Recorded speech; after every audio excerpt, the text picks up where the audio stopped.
Bom, na verdade, o que eu vou apresentar para vocês é um programa específico de tratamento, que foi o que eu desenvolvi ao longo do meu pós-doutorado, que teve esse financiamento da FAPESP. Então, o meu pós-doutorado foi uma pesquisa, né, que avaliou a efetividade de um programa de tratamento em relação ao tabagismo.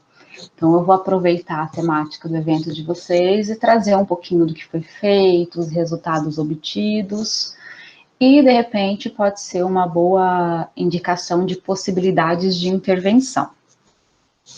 Bom, então, é um programa comportamental, né, como a Monique deixou claro, a minha formação é toda em psicologia, né, mas o meu mestrado, o meu doutorado e o meu pós-doc teve uma ênfase comportamental. Então, a base teórica com qual eu me fundamentei, né, a base teórica na decisão da intervenção, foi toda baseado nas terapias analíticos comportamentais. Bom, falando um pouquinho do tabagismo, né? De acordo com a Organização Mundial de Saúde, a gente tem aproximadamente 5 milhões de mortes ao redor do mundo por fatores que são relacionados ao tabagismo. Então, a gente tem mortes mais diretas, né? Então, por exemplo, doenças, né, relacionadas a câncer, hipertensão arterial, né? Que você consegue ver uma relação muito direta, mas você também tem relações um tanto indiretas. Então, por exemplo, derrame cerebral, efezemas, que a gente sabe que o tabagismo aumenta muito a incidência, mas muitas vezes você não consegue colocar uma causa direta, né? Você não consegue estabelecer uma correlação direta. De qualquer maneira, quando a gente fala no consumo de cigarros, é interessante que você não tenha uma quantidade que seja saudável, você não tem uma quantidade que seja segura, né? Então, obviamente, que é muito diferente alguém que fuma 30 cigarros por dia, de alguém que fuma 5, 6, né?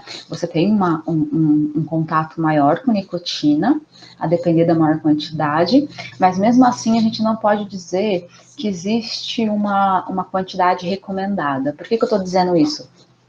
Porque em relação ao álcool, por exemplo, você tem uma quantidade aceitável, então você pode tomar 2 doses de vinho, por exemplo, por dia.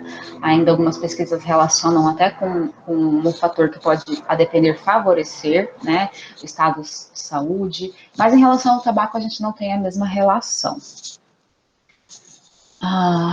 Com base nisso, né, desse efeito tão maléfico à saúde como um todo, nós temos leis antifumos que são bem rígidas, né? Então, os locais no quais a gente consegue fumar, no qual é possibilitado, né? E a gente percebe que lá nos anos 60, 70, 80, até nos anos 2000, você tinha o cigarro como um hábito muitas vezes, né, comum. E até anteriormente, década de 50, 60, era algo muito fortalecido, né? As pessoas até consideravam que o fumo tinha, né, alguns efeitos positivos para a saúde, por incrível que pareça. Agora a gente pensar isso, né, é muito absurdo, porque a gente tem todo o conhecimento, né, acumulado sobre, mas antes era até tido como algo desejável, elegante. A gente assiste os filmes de antigamente, né? Aqueles filmes europeus, assim, franceses, todo mundo com cigarro na boca, né? Então, antes era um hábito muito socialmente até aceito, e muitas vezes até socialmente desejável, digamos assim, e agora a gente vive numa realidade que a gente tem leis antifumos que são extremamente severas, né? E nessas leis a gente tem tanto o local no qual você pode ou não fumar, né? Normalmente a gente não pode fumar em quase nenhum lugar, mas também o quanto que ele não pode estar presente nos meios de comunicação, né? Então, filmes, propagandas que estimulem esse hábito, né? Adicionalmente, quando a gente fala no contexto brasileiro, né, a gente tem desde 2002, há um bom tempinho já, um tratamento que é oferecido pelo Ministério da Saúde, né? Então, todo mundo que passa por um check-up de saúde, todo mundo que por algum motivo, né, deseje parar, ou porque já tem um efeito direto na saúde, ou, enfim, pelo hábito em si, né, por não desejar mais ter o hábito em si, ele pode ser encaminhado para esse tratamento que é oferecido pelo Ministério, né? Em 2006, Otério e colaboradores, eles testaram a efetividade desse programa nacional de tratamento, né? Então, foi muito bacana, porque, basicamente, né, já que é isso que a gente tem disponível de uma maneira gratuita, a gente precisa saber o quanto que funciona efetivamente esse tratamento. É interessante porque o número de participantes, né, foi muito grande, até porque eram pessoas que estavam passando por esse programa na época. Então, a gente tem 1.199 adultos, a idade ali entre 19 e 59 anos, então uma gama muito grande, né? E ao longo das sessões, os participantes eles passavam muito por uma psicoeducação, né? Tentando entender por que se fumava, como parar de fumar, recebiam dicas, os benefícios de você parar de fumar. Então, por exemplo, né, você vai conseguir ter uma disposição física melhor, você diminui a incidência de câncer, por exemplo, né? E como prevenir recaídas, né? E essas sessões ocorrem em grupos. Então, basicamente, aqui a gente tem um processo de psicoeducação combinado com um processo de como manejar o seu dia a dia para evitar que o cigarro se torne parte, né, da sua rotina, né? E tudo isso num movimento de terapia em grupo. Bom, no resultado, né, que eles encontraram, é que ali entre 17% e 24% desses participantes são os que chegaram num processo de abstinência, né? Então, olha só, a gente tem uma intervenção totalmente recomendada, né, pelo Ministério da Saúde, é o que a gente tem, né, de possibilidade, digamos assim, de intervenção, e a gente tem aqui uma taxa, né, de engajamento e abstinência ali entre 17 e 24, né? Então, isso faz com que a gente se pergunte, né, não criticando a eficácia por si só, por conta dessa porcentagem, mas faz com que a gente se pergunte se não existiriam outras possibilidades de intervenção. Bom, agora eu vou entrar um pouquinho na análise do comportamento, né? Então, quando a gente começa a analisar o padrão de tabagismo, né, a gente entende que é um padrão comportamental extremamente, né, reforçador. A gente tem poderosos reforçadores imediatos, né? A gente tem prazeres imediatos. Então, não sei quantos de vocês fumam, mas normalmente quando a gente conversa com fumantes, eles descrevem o prazer da tragada, né? Então, o quanto que muitas vezes sentia fumaça pela garganta, né? O quanto que aquilo é prazeroso. Eu escuto muito, é o momento que eu paro, né? Eu escuto muito, e tem vários dados relacionando fumar com estados de ansiedade e estresse, né? Então, é um momento que eu paro, fumo, eu sinto uma redução de ansiedade, né?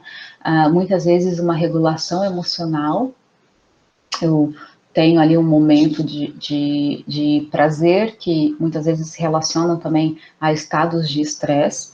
Então, o tabagismo ele acaba entrando como um padrão que é muito reforçador, né? E são reforçadores imediatos, né? Então, acontece ali na hora, no momento, né? Ao mesmo tempo que quando você pensa em deixar de fumar, você está falando de um padrão que inicialmente, né, e durante muito tempo, vai ser um padrão aversivo, né? Eu vou sentir falta, eu vou ter sintomas de abstinência, então se eu tenho respostas de ansiedade, elas vão se tornar mais frequentes, elas vão aumentar, né? Se eu usava o cigarro como uma estratégia de coping, né, com estresse, por exemplo, né, o que eu vou usar agora, né, eu vou aprender outras respostas que são mais adaptativas, né?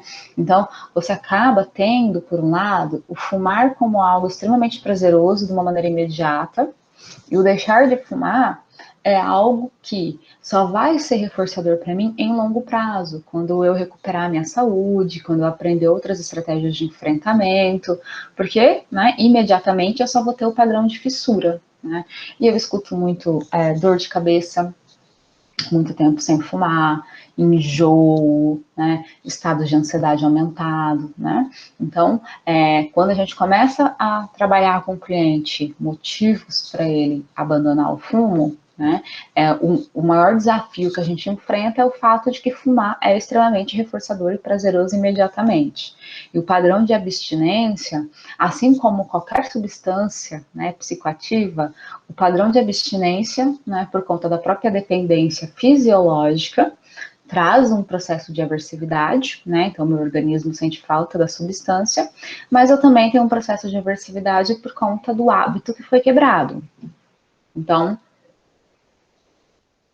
de modo geral, a gente está falando aqui, né, de uma mudança de hábito extremamente difícil de acontecer por si só, né? Então, é muito interessante a gente começar a analisar todas essas literaturas que falam sobre adesão ao tratamento, sobre a mudança de comportamentos que são, de alguma maneira, não fazem bem à saúde, né, do cliente, do paciente, né? Então, você começa a trazer toda a literatura da área de tomada de decisão, de impulsividade. Então, basicamente, né, como que eu aumento a probabilidade das pessoas agirem no dia a dia, né, muito mais sensíveis ao que é melhor para elas em longo prazo e não somente imediatamente, né? Então você começa a recuperar uma literatura muito ampla dentro da psicologia. Bom, adicionalmente, a gente tem algumas pesquisas, né, bem antigas, inclusive, e que foram replicadas. Então, aqui, esse é o exemplo de 79, né, o quanto que algumas variáveis são relevantes, são importantes no processo de parar de fumar. Então, aqui, especificamente, de Fox e Brown, a gente tem o esvanecimento do cigarro, da nicotina, né, já vou explicar como é que funciona, e a gente tem o automonitoramento, né? Então, eles compararam aqui, quando a pessoa, ela começa a retirar gradualmente o cigarro, então, por exemplo, no momento a pessoa fumava 30, depois 25, depois 20, começa a reduzir gradualmente, né? Isso que a gente chama de esvanecimento. E também compararam quando a pessoa, ela faz o monitoramento, quando não faz o monitoramento. Bom, basicamente o resultado dessa pesquisa, eu recomendo bastante que vocês leiam, quem tiver interesse, é que o monitoramento por si só, ele é muito bacana para diminuir o consumo de cigarro, mas quando ele é associado a um esvanecimento gradual, então quando o cigarro é retirado gradualmente, né, apesar de demorar mais tempo para a pessoa abandonar o vício, em longo prazo o vício, a abstinência acaba se mantendo, né? Então, se eu comparo, por exemplo, então vamos supor que eu, Fernanda, eu sou fumante, né? E a Monique é fumante também, e ela resolve cortar totalmente o cigarro de um dia para o outro, né? E eu começo a minha redução mais gradual. Né? Então, é provável que a minha redução gradual funcione mais em longo prazo, seja mantida essa redução. Né? Apesar de você retirar o cigarro de uma hora para outra ser mais rápido, é mais provável que a pessoa volte a fumar e às vezes até como uma compensação ela fume até mais do que antes ela fumava, né? Então, esse também é um efeito que a gente percebe muito grande. Bom, né, então, como fazer esse esvanecimento, né? Então, vamos supor, né? A pessoa, ela tá fumando, né? 30 cigarros, né? Você vai fazer a média com ela de quanto tempo ela demora para fumar o próximo. Então, muitas vezes a gente faz a análise e vamos supor que a pessoa fuma de 1 em 1 hora, mais ou menos, uma média. Então, a gente começa a trabalhar com essa pessoa para ela colocar nesse intervalo outras atividades que possam ser prazerosas para ela. Eu botei aqui o Netflix, né? Se bem que agora em pandemia ninguém aguenta mais o Netflix. Esse slide foi pré-pandemia, eu acho. Tô brincando. Mas é isso, né? A gente precisa trabalhar com esse cliente para que nesse intervalo entre cigarros ele consiga preencher com outras possibilidades, né? Então aqui tem o exemplo do Netflix, mas muitas vezes eu faço exercícios de atenção plena, relaxamento, né? Então você começa a descobrir com o cliente outras possibilidades, a depender da função do cigarro na vida daquela pessoa.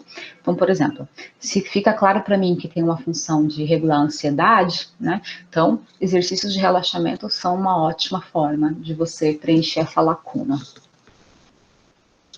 E, com base no tempo, você começa a ter uma redução, né?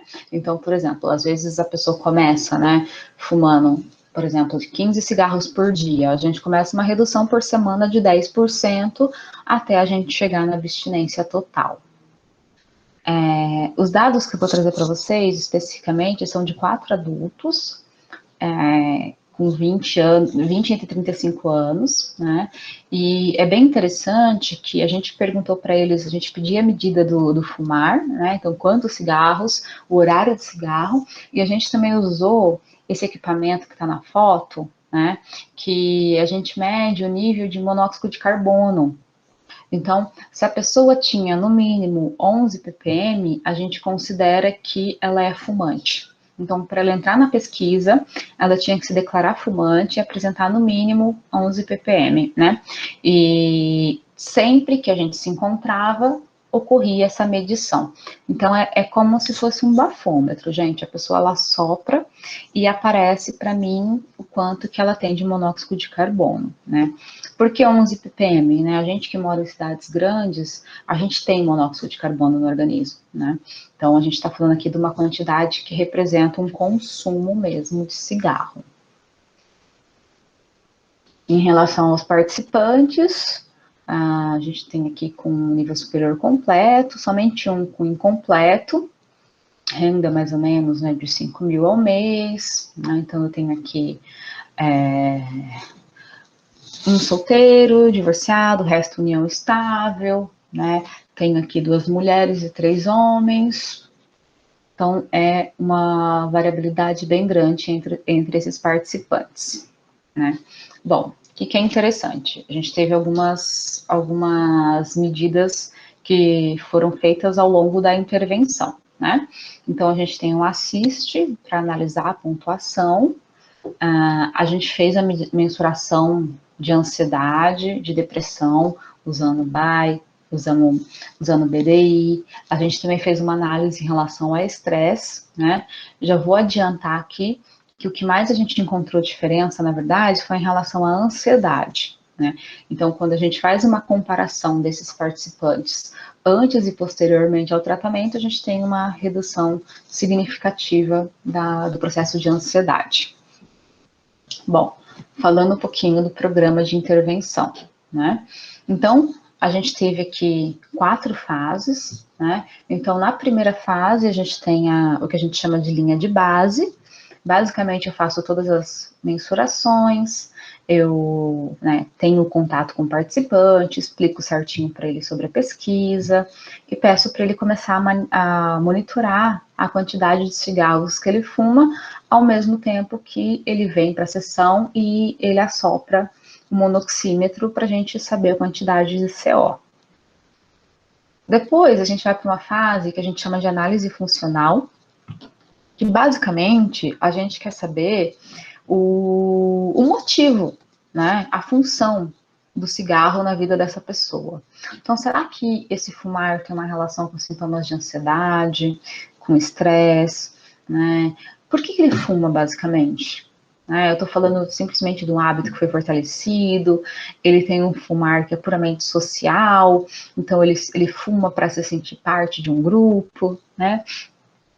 Muitas pessoas, eu escuto muito isso, né, de pessoas quando tinha o trabalho presencial, na hora do cafezinho, todo mundo lá no intervalo acaba fumando, né? Então, eu quero encontrar com os meus colegas na hora do cafezinho, às vezes eu nem tô com vontade, mas eu acabo fumando. Então, basicamente, a gente quer entender os motivos que levam essa pessoa a fumar. Daí, na outra fase, a gente começa a aumentar o intervalo entre cigarros, né, que é o esvanecimento, que eu expliquei para vocês anteriormente, e depois a gente tem estratégias específicas para cada participante, né, eles eram orientados, então aqui já tem um processo mais específico de psicoeducação, né, com base no motivo do fumo de cada um, a gente orientava algumas estratégias para né, diminuir o consumo do cigarro, né, ou quando já estava na abstinência, para manter a abstinência. Então, por exemplo, vamos supor que na análise funcional a gente percebe que o fumar tem uma relação muito grande com processos de ansiedade. Na fase D, a gente vai instruir como lidar com a ansiedade, né? Tentar identificar o porquê da ansiedade, né? Como que eu posso ter estratégias de enfrentamento. Então, a fase D, ela é específica para cada participante. Então, é um tratamento totalmente individualizado.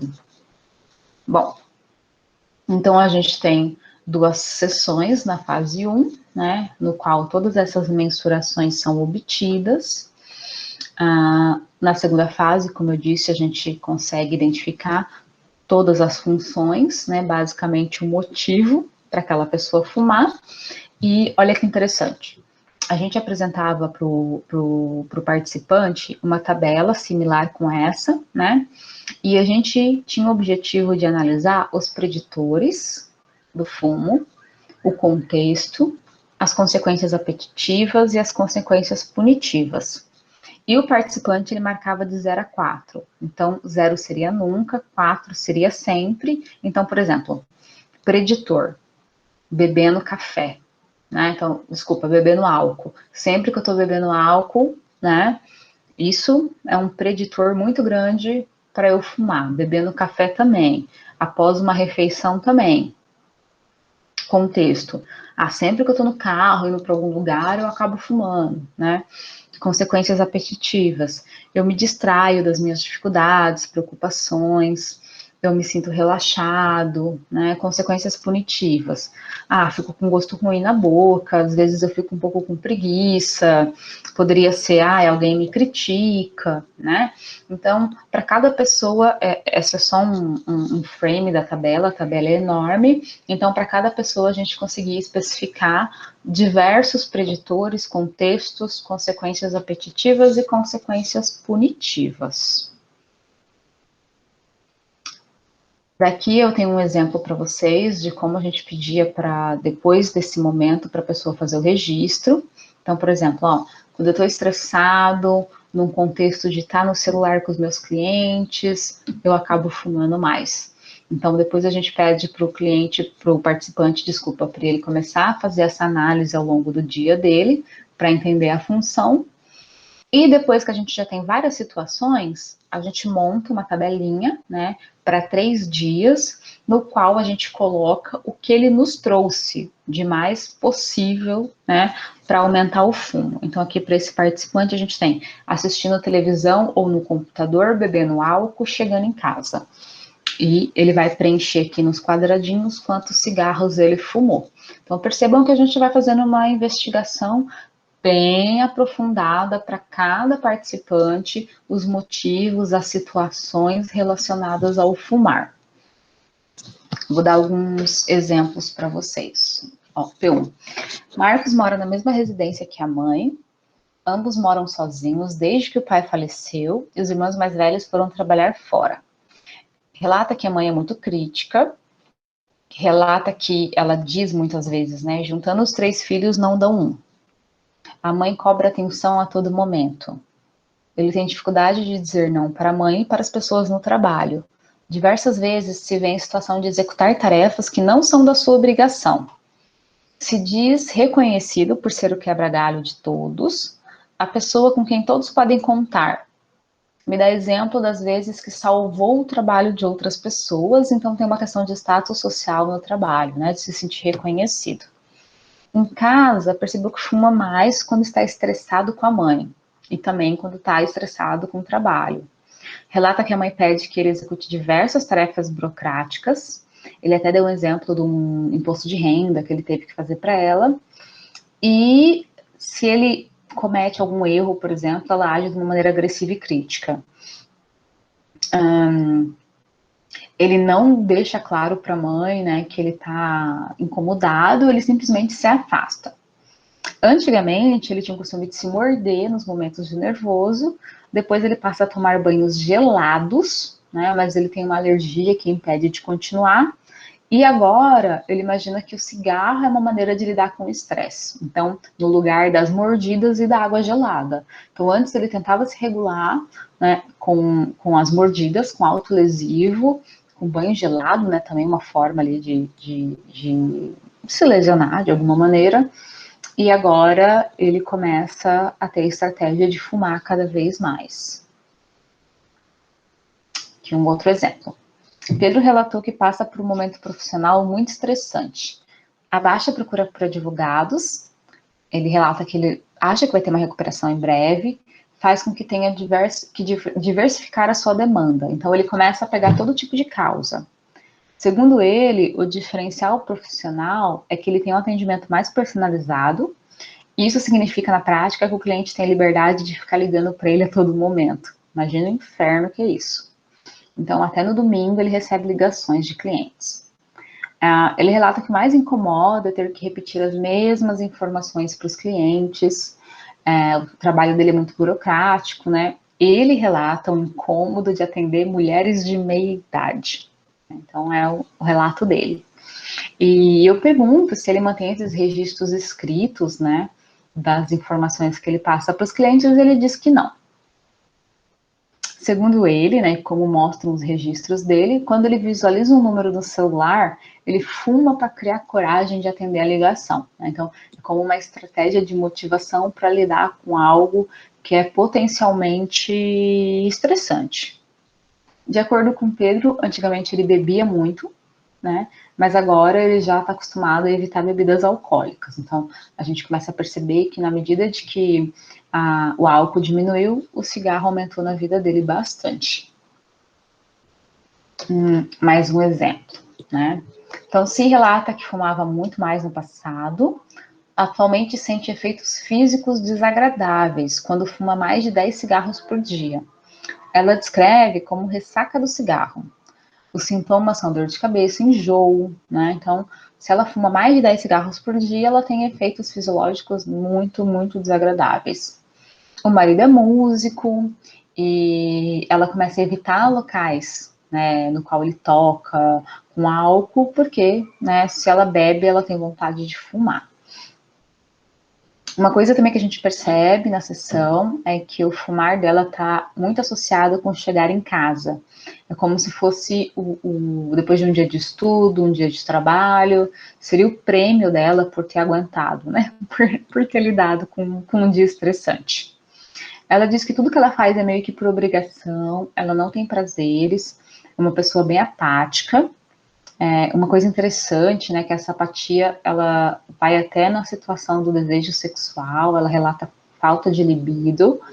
Importante mencionar que ao longo, né, da intervenção, inclusive, ela passa por consulta com ginecologista, faz uma alteração de pílula anticoncepcional, porque realmente tinha uma questão ali hormonal envolvida na questão do libido. Ela relata que sempre se sentiu muito responsável, a mãe dela foi mãe muito cedo, e ela nunca teve muita possibilidade na vida de desenvolver hobbies, prazeres, experimentar possibilidades, né, de ter uma vida mais prazerosa. Bom, então na fase 3, como eu disse, né, então esses são exemplos anteriores, né, de motivações para fumar, para 3 participantes, né? Depois a gente vai para o aumento progressivo do intervalo entre cigarros, né? Então a gente mudava ali basicamente de 10% e 10%, tá? E depois a gente ia para as estratégias específicas, né? Então, baseadas na psicoeducação. Então, eu vou mostrar aqui o resultado de P1. Então, aqui nesse gráfico, a gente tem o azulzinho aqui, é o cigarro, o registro da quantidade de cigarros por dia. O vermelhinho aqui, a gente tem o CO, né, que era a mensuração. Basicamente, pessoal, a gente tem essas duas medidas até para verificar se o participante não está mentindo para a gente, tá? Então, é importante que essas duas medidas se acompanhem e é exatamente isso que acontece. Então, a gente tem ali na linha de base o fumar entre 15 e 23, né? Na análise funcional também se mantém similar, mas tem um pico de 25. Quando começa a redução gradual, olha que bacana, começa a reduzir bastante aqui. Eu marquei essa linha tracejada para demonstrar 5 cigarros por dia, né? Depois a gente vai para as estratégias, também tem a redução, e para essa participante específica, a gente mantém ali em 3 cigarros por dia. Então, no caso, a gente não chegou na abstinência, mas a gente teve uma redução muito grande, né? Então, a gente vai aqui de 15 a 25 cigarros por dia para 3 cigarros. Para P2, a gente tem um resultado muito semelhante, né? Mas a quantidade de cigarros era muito maior. Então, a gente começa ali com 30 a 35, e desde a análise funcional, a gente já tem, né, desde a fase 2, a gente já tem uma redução, terminando em 5 cigarros por dia. Então, de novo, a gente não chega na abstinência, mas a gente tem uma redução muito substancial. Para P3, a gente tem um resultado semelhante, mas no caso de P3, a gente chega na abstinência, né? Então, P3 começa ali com o fumo entre 10 e 16, apresenta bastante variabilidade ao longo das fases, e termina o estudo com abstinência. Para P4, a gente tem abstinência já desde a penúltima fase, e a abstinência se mantém até o final. Então, a partir da fase no qual a gente tem a redução do cigarro, a gente tem uma caída assim bem abrupta, né? Vocês conseguem ver aqui no gráfico a linha descendo, né? Então, eu não sei se dá para vocês verem, mas olha, a gente tem essa redução e depois a gente tem a manutenção da abstinência. P5 foi um caso de abandono do estudo, tá? Então, ele estava em processo de redução também, então saiu aqui de 30, entre 25 e 33, chegando no final, né, ali entre 10, existe uma redução interessante, mas foi um participante que ele foi embora do país, ele trocou o trabalho, enfim, foi chamado para uma vaga, e quando ele se mudou, a rotina estava muito diferente, os horários, não teve a possibilidade de continuar no estudo. Então, a gente está falando aqui do dropout mesmo. Bom, vamos lá. Né? Então, o que vocês conseguem perceber? Né? O que é interessante nessa intervenção? Primeiro, que é um processo de intervenção individualizada, né?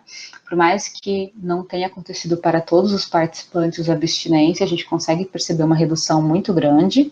E o que é interessante também, mais uma análise qualitativa, é que quando a gente consegue entender a motivação do fumo na vida de cada pessoa, a gente começa a enriquecer a vida dessa pessoa, né? Então a gente pensa em outras possibilidades, outras estratégias para lidar, né, com ansiedade, com estresse, com depressão. Então a gente começa a trabalhar com cada participante, né, como melhorar a relação dele com o mundo e com as pessoas ao redor.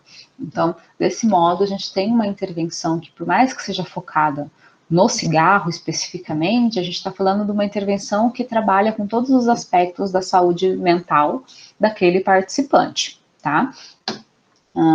Obviamente, a gente precisa, né, aumentar, né, o N, né, a gente precisaria, né, ter mais dados coletados, então, de repente, vai que algum de vocês se empolga em fazer esse tipo de pesquisa, né? Percebam que, apesar de ser uma pesquisa, né, de ter essa questão do rigor, por conta do uso do monoxímetro, que é uma medida fisiológica, eu acredito que quem aqui está trabalhando com saúde pública, quem aqui está, de repente, dentro do SUS, né, dentro de um CREAS, de um CAS, a depender, pode lançar como um grupo de tratamento e replicar esses dados. Bom, outra coisa também que faz com que a gente pense é se seria também um tipo de tratamento interessante para outras substâncias, né? Então, quando a gente fala de outras substâncias, eu fico pensando aqui um pouquinho, por exemplo, em relação à maconha, né? Se também poderia ser feito dessa maneira, se a gente conseguiria fazer essa redução gradual também. Então, acho que fica essa possibilidade da gente pensar, né, o quanto que seria possível, de alguma maneira, não vou dizer replicar totalmente, mas utilizar essa lógica de tratamento em relação a outras substâncias. Bom, é isso.